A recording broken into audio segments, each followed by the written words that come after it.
سلام دوستان، امیدوارم که حالتون خیلی خوب باشه. خیلی زمانها شما ممکنه یک محصول رو طراحی بکنید که این محصول میخواد با حفظ یک شکل ثابت در ظرفیت‌های مختلف یا در سایزهای مختلفی تولید بشه. به عنوان مثال شما یه بطری رو طراحی کردید که این بطری در ظرفیت‌های حجمی مختلفی میخواد تولید بشه، یعنی همون شکل خودش رو حفظ بکنه و در ظرفیت‌های مختلفی به مرحله تولید برسه. مثلا شما این بطری رو در ظرفیت 3 لیتری طراحی کردید، حالا به شما گفتن که در ظرفیت 5 لیتری هم با حفظ همون شکل میخوایم این کار تولید بشه. خب اگر شما بخواین محاسبات بکنید که اگر ظرفیت این بطری از 3 لیتر به 5 لیتر برسه، ابعاد و اندازه ها چه تغییراتی باید بکنه، خیلی باید زمان بذارید برای محاسبه و شاید کار خیلی ساده ای نباشه. برای همین ما میتونیم از روشی استفاده بکنیم که من در ادامه این رو به شما توضیح میدم. ما محیطی در نرم افزار کتیا داریم که این کار رو به شکل خیلی ساده ای میتونه برای ما انجام بده. ادامه ویدیو من در این مورد میخوام با شما صحبت بکنم. بحث خیلی مهمیه، یعنی ما میتونیم به طراحی خودمون با این روش مهندسی یک در واقع بهینه‌سازی رو اضافه بکنیم که این بهینه‌سازی به ما کمک میکنه که سایزهای مختلفی از قطعات خودمون یا محصولات خودمون رو داشته باشیم. بریم سراغ ادامه ویدیو. من برای این ویدیو از چت جی پی تی هم میخوام استفاده بکنم. من فرض کنید که هیچ ابعاد و اندازه‌ای در ابتدا ندارم و میخوام از چت جی پی تی بپرسم که یه بطری میخوام به شکل استوانه، ابعاد و اندازه ها رو به من بده به طوری که مثلا ظرفیتش 3 لیتر باشه. همینو براش مینویسم: یک بطری 3 لیتری به شکل استوانه نیاز است ابعاد قطر مقطع و ارتفاع آن را به من بده.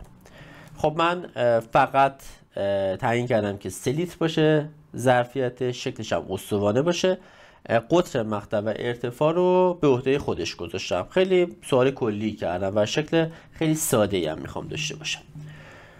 خب چت جی پی تی سریعا به من جواب داد، گفتش که برای ساخت بطری 3 لیتری حجم استوانه از این فرمول به دست میاد، در واقع PR2H که میدونیم از محاسبات ریاضی که در این رابطه V حجم استوانه است، R شعاع قاعده استوانه و H ارتفاع استوانه. با توجه به اینکه ما 3000 سانتی متر مکعب یا همون 3 لیتر رو تعیین کردیم، رابطه‌اش رو نوشته و اینجا هم گفته برای ارتفاع 30 سانتی متر یک عددی رو خودش فرض گرفته. گفته حالا مثلا اگر اندازه 30 سانتی متر باشه، قاعده استوانه برابر با 5.64 سانتی متر میشه. بنابراین قطر مقطع این اندازه 11 و 28. خب پس من از همین اندازه‌ای که الان به من داده میتونم استفاده بکنم. خب من اینجا میام با صفحه وایزد وارد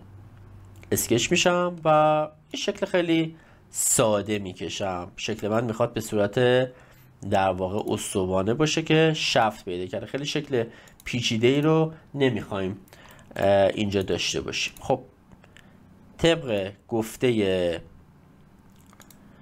چت جی پی تی 5.64 سانتی متر، پس من اینجا 56.4 بهش میدم و ارتفاعی هم که تعیین کرده 30 سانتی متر یا همون 300 میلی متر هستش. یه محورم میکشم، از اسکچ خودم خارج میشم و بهش شفت میدم. خب یه شکل استوانه ای، یعنی ما کلیات اون ظرفیت رو داریم در نظر میگیریم. حالا با قسمت سر بطری و قسمت دیگه کاری نداریم، فرض میکنیم که ما ظرفیت داخل اون شکل رو در واقع میخوایم داشته باشیم. حالا برای اینکه یه مقدار شکل ما شبیه تر بشه به فرم یک بطری، من اینجا از مثل اینسرت یه بادی میسازم. مثلا میام در بادی 2، چون نمیخوام قسمت سر بطری رو توی ظرفیت بطری دخالت بدم، میام تو قسمت سر بطری مثلا یه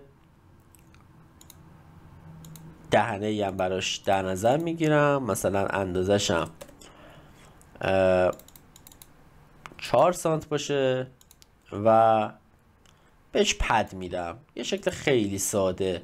در واقع ما میخوایم اینجا روش رو یاد بگیریم. خب حالا نگاه کنید، من در ادامه میخوام این شکل خودم رو به گونه‌ای تغییر بدم که همین مدل باشه، فقط بیاد و ظرفیتش رو از 3 لیتر به 5 لیتر تغییر بده. من الان نمیدونم که اگر من همین ارتفاع رو داشته باشم قطر مقطع رو چقدر باید زیاد بکنم. یا من چت جی پی تی میپرسم، میگم که اگر همین شکل با همین ارتفاع حفظ شود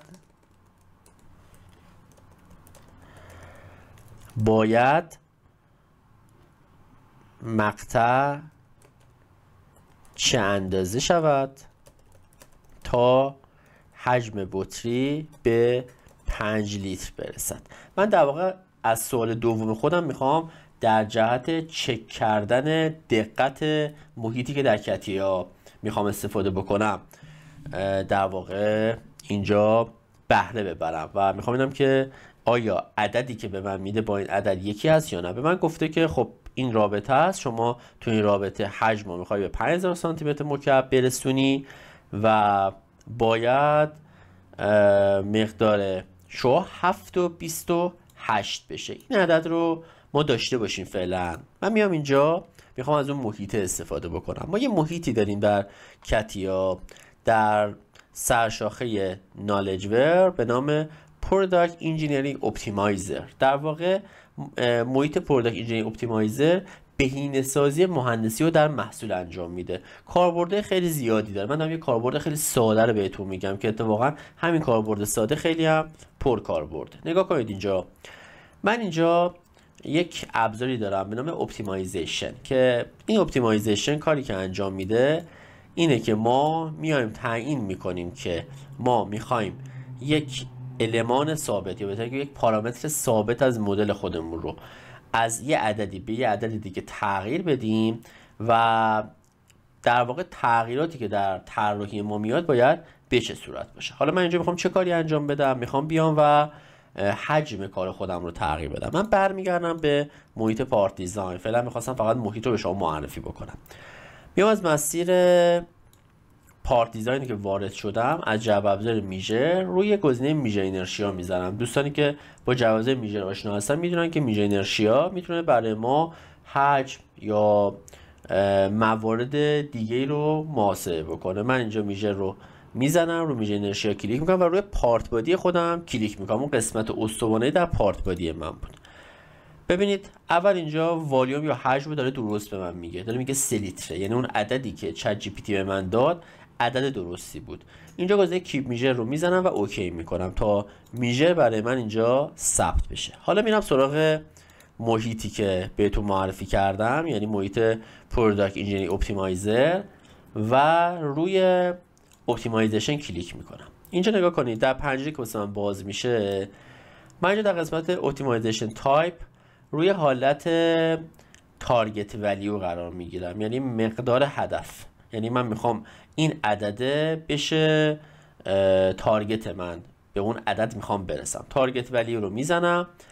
اینجا در قسمت اپتیمایز پارامتر من باید یه پارامتر رو بهش معرفی بکنم که بگم من میخوام این پارامترم اپتیمایز بشه. سلکت رو میزنم و توی این فهرستی که واسه من باز میشه روی والیوم کلیک میکنم، یعنی حجم. اوکی، نگاه کنید سریعا والیوم رو از مدل من خوند، میگه در حال حاضر 3000 متر مکعب یا همون 3 لیتره. من میگم تارگت والیوم نمیخوام 3000 میلیمتر مکعب باشه، نمیخوام 3 لیتر باشه، میخوام بشه 5. یعنی چی؟ یعنی الان 3 بشه 5. در قسمت تارگت ولیو این عدد رو خودم دستی وارد کردم 5.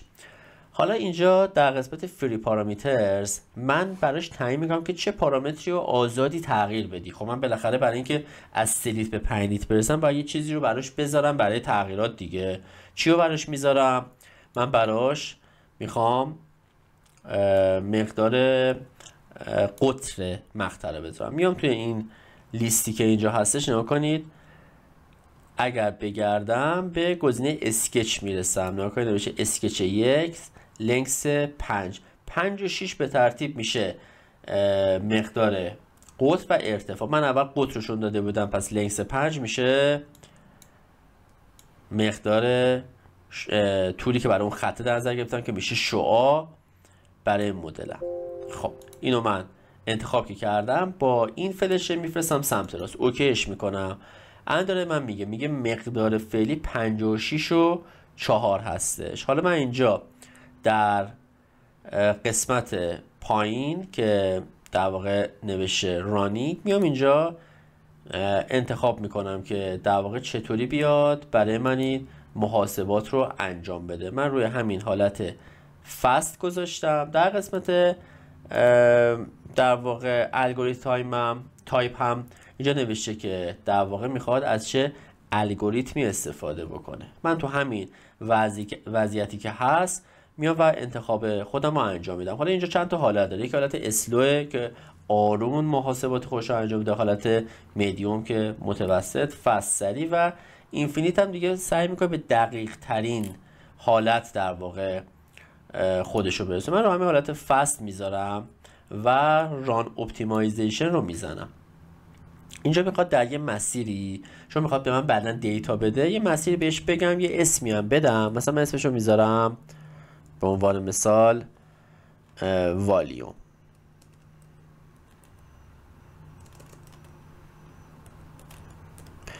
این در واقع میخواد بعداً به من اون تغییراتی که کرده رو در قالب یک دیتا شیت در اکسل بده. سیوش میکنم.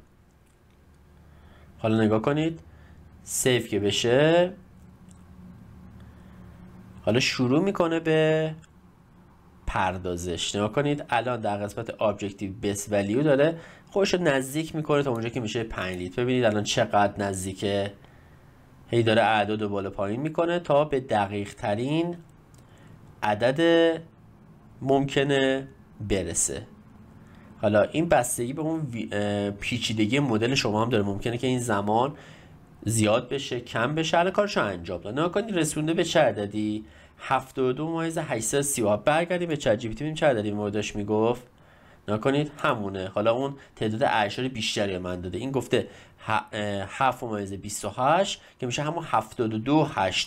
اینجا چقدره؟ اینجا دقیقاً همون عدد هستش. حالا اگر اپلای بکنیم نگاه کنید مدل ما یه مقداری اصطلاحاً چاق‌تر شد، یه مقداری مقطعش بیشتر شد. حالا اگر اوکی بکنم نگاه کنید مدل ما با حفظ همون ارتفاع مقدار قطرش بیشتر شد. این قابلیت خیلی ساده‌ای بود که ما از بهینه‌سازی کتیو گرفتیم. به این کار میگن اپتیمایزیشن. در خیلی از قطعات خصوصا محصولات و حالا مدل هایی که مثلا ظرفیت حجمیش ملاکه یا حالا مقدار طولش ملاکه، میتونیم از این قابلیت استفاده بکنیم و از کاربردش بهره مند بشید. امیدوارم که از این ویدیو استفاده کرده باشید. موفق باشید. فعلا خدا نگهدار.